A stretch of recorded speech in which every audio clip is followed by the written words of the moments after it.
ஒரு ஊரில் ஒரு காக்கையும் ஒரு கிளியும் வசித்து வந்தன.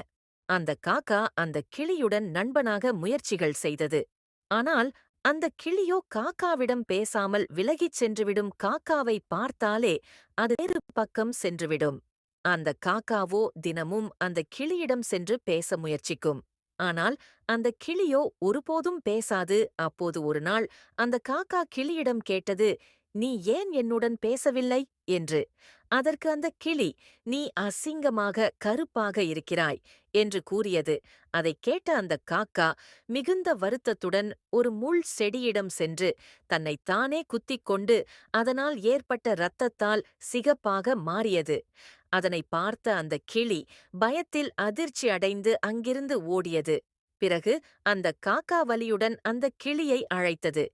"கிளியே, நீ ஏன் என்னை பார்த்து ஓடுகிறாய்? நீதானே என்னை அசிங்கமாக இருக்கிறேன் என்று சொன்னாய். அதனால்தான் நான் சிகப்பாக மாறியுள்ளேன்" என்றது.